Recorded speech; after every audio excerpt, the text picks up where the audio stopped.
Ami min fo anga karamgo ko kunu anga almami ay kunu shekho ay kunu anga defo e nyongane baliyani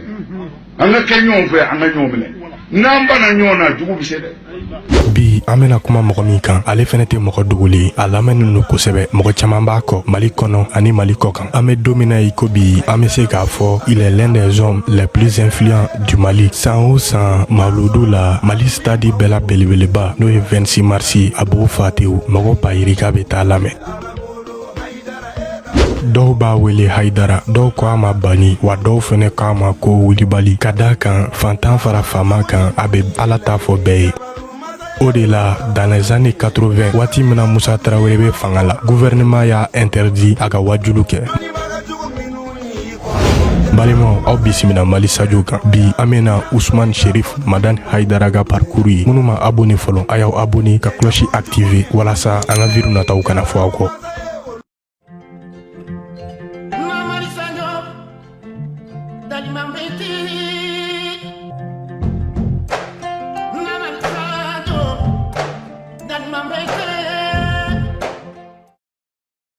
Cherif Ousmane Madani Haidara bangena Tamani le 12 mai 1955 Tamani be Mali centre la Ségou région kono kilomètre 70 de be Tamani ni Ségou ville cɛ Haidara ye d'origine chérifienne an kuntigi Mamadou kisi ni nɛɛma b'a ye o descendant do Haidara fa tɔgɔ ye Mahamad El Madani Haidara Ala ka hinɛ la a ba tɔgɔ ye Masitan Traoré an bɛ don min na i ko bi ale bɛ balo la a sigilen bɛ Tamani wa san o san seliba ani seli fitini Haidara bɛ to kɛ Tamani a bamuso kɛrɛfɛ wa san o san a bɛ ziyaraba dɔ organiser walasa ka duwawu kɛ a fa ani silamɛsu bɛɛ lajɛlen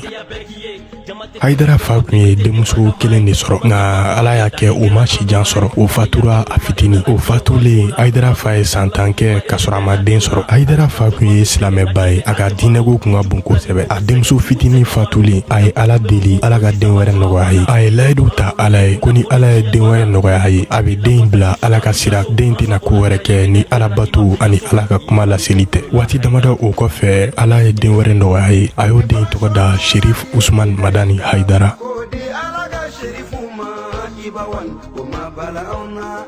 a ye layidu min ta Ala ye walasa ka layidu in timɛ a ye Cherif Ousmane Madani Haidara ta a don madrasa kalan na 1964 Haidara fa ye Haidara ta ka taa don Saad Umar Touré ka madrasa la walasa a bɛ se ka diinɛ kalan ka diinɛ dɔn ka Ala kumakan lase mɔgɔw ma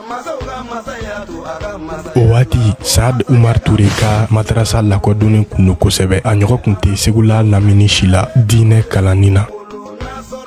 Haidara ye san 6 kɛ kalan na Segu Saad Umar Touré ka madrasa la a tilalen madrasa kalan na 1970 a fa y'a kalifa Bama Woro fana la Bama Woro fana kun ye karamɔgɔba ye mun lakodɔnnen kun do kosɛbɛ Haidara ye san damadɔ kɛ kalan na Bama Woro fana bolo ka Haidara to kalan na Bama Woro fana bolo a fakɛ fatura o kɛlen a seginna ka t'u ka so Haidara bɛ segin ka taa u ka so waati min na o y'a sɔrɔ a kun kalannen do kosɛbɛ nka a continuera ka recherchew kɛ walasa ka dɔ fara a ka dɔnniya kan 1976 Haidara bɔra Mali la a taara sigi Côte d'Ivoire précisément Daoukoro n'o ye Côte d'Ivoire dugu dɔ ye nka a tilala ka taa Côte d'Ivoire dugu caman na o waati a kun bɛ yala a kun bɛ mɔgɔw laseli a kun bɛ wajulu fɛnɛ kɛ ka diinɛ taabolo ɲuman lase mɔgɔw ma nka o kun tɛ Haidara siɲɛ fɔlɔ ye ka wajulu kɛ ka d'a kan depuis a san 13 k'a to madrasa la Segu o waati a kun bɛ wajulu kɛ 1981 Haidara seginna Mali la a taara sigi Mopti a ye wajulu daminɛ Mopti dugu kɔnɔna na mɔgɔw kun b'a lamɛn kosɛbɛ ka d'a kan Haidara ka wajulu kɔnɔna na a bɛ ladilikan caman di mɔgɔw ma o ma daminɛ bi ka d'a kan depuis 1983 k'a to Mopti a ka wajulu kɔnɔna na a kun bɛ an ka société problème fɔ fantan fara faama kan a kun bɛ an ka société taabolo juguw dénoncer o kama 1983 waati min na Musa Tarawele kun bɛ fanga la autorité ye Haidara interdit a kana wajulu kɛ tuguni o kɛlen Haidara wulila ka taa Bamako walasa ka kuma faamaw fɛ u ka sanction wuli ka bɔ a kan Haidara selen Bamako ani faamaw kumana sanction wulila ka bɔ a kan o kɛlen a ye wajulu daminɛ Bamako Haidara ka wajulu commencera ka ja mɔgɔ caman ye kosɛbɛ ka d'a kan a bɛ kuma minnu fɔ wilibali do 1984 sunkalo kɔnɔna na lafiyabugukaw ye Haidara wele a ka taa wajulu kɛ u ka misiri kɔnɔ o wajulu bannen musojɛkulu dɔ wulila ka se Haidara ma u y'a ɲini a fɛ a kana segin Mopti tugun a ka sigi Bamako fo ka to ka wajulu kɛ walasa ka diinɛ taabolo ɲuman lase mɔgɔw ma. Haidara sɔnna u ka laɲini ma. A tora Bamako a ye wajulu kɛ yɔrɔ caman na. Depuis o waati Haidara lamɛnbaga n'a kanubaga kun ka ca kosɛbɛ. A ka wajulu kun ka di mɔgɔw ye kosɛbɛ, nka a ka wajulu kun bɛ faamaw déranger. O kɛlen faamaw y'a interdit a kana wajulu kɛ sur les places publiques, misiri kɔnɔnaw ani balontan terrainw kan.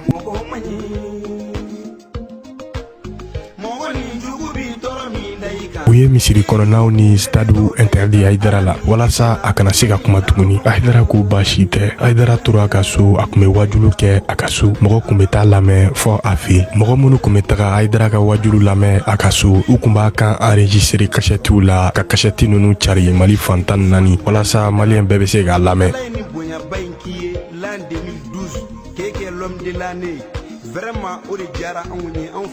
Finalement, faamaw ka interdiction ma se ka Haidara bali k'a ka message passé.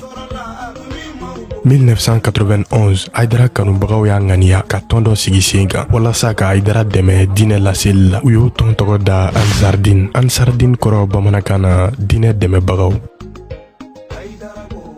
An bɛ don min na i ko bi,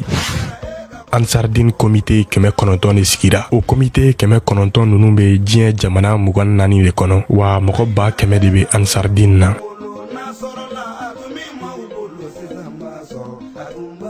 Haidara ka wajuluw tɛmɛnen kɔ ka bɔ a la, école coranique fɛnɛ bɛ Haidara bolo mun bɛ mɔgɔw former a bɛ waati jan bɔ. Côte d'Ivoire, Burkina Faso, Guinée Conakry ka fara Mali yɛrɛ kan, mɔgɔ caman bɛ bɔ diɲɛ jamana caman na ka na diinɛ taabolo ɲuman kalan Haidara ka école coranique la.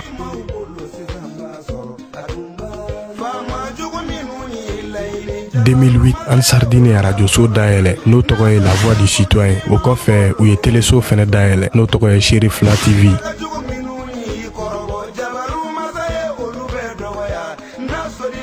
O tɛmɛnen kɔfɛ Ansardine ye dɔgɔtɔrɔso fɛnɛ dayɛlɛ n'o tɔgɔ ye clinique Sherifla. O dɔgɔtɔrɔso in jɔli musakaw bɛnna CFA wari miliyari 1 ma. Jateminɛw y'a yira k'a fɔ Mali kɔnɔ Haidara ka dɔgɔtɔrɔso furakɛli sɔngɔ ka nɔgɔn ni Mali dɔgɔtɔrɔso bɛɛ. O tɛmɛnen kɔfɛ mercredi o mercredi Haidara ka dɔgɔtɔrɔso bɛ mɔgɔw consulter fu k'u furakɛ fu.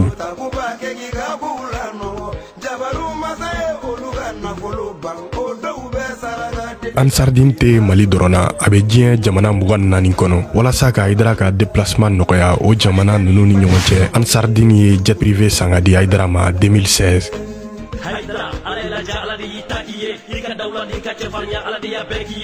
Mai 2019 Haidara élula ka kɛ au conseil islamique président. An bɛ don min na i ko bi a b'o ɲɛmɔgɔya la.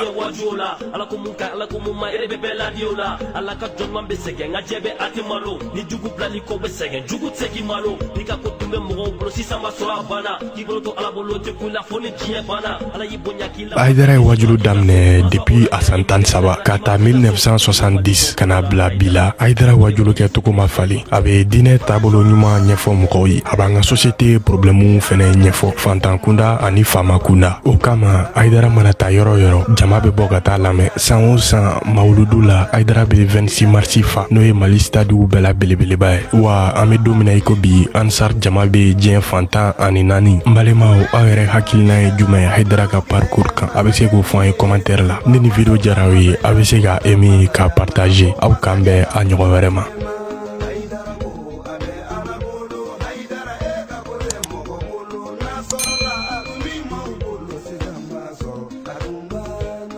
Sharifu yedine kamalenye Haidara edine warabai eyiga bara bebe alakama alayi sara sara nyuma mala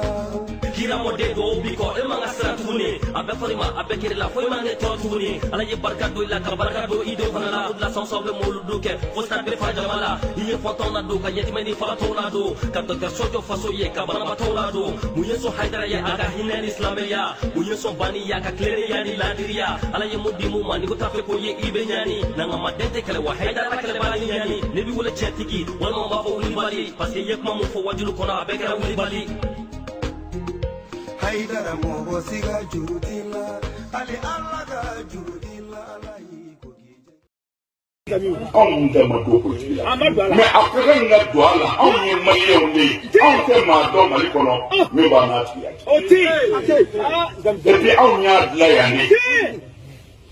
o la ni bi wari ko kuma kɔni fɔ i bɛ Haidara bɔ a la ŋɔn saru bi yan anw bɛ taa nɛgɛ jan faama ye ka wuli dɔ bolo Ala ti sɔn mais min y'a kɛ dɛ silamɛw ye ɲɔgɔn diya wa o de y'a to silamɛ maabaw jagara kan a bɛ se ka kɛ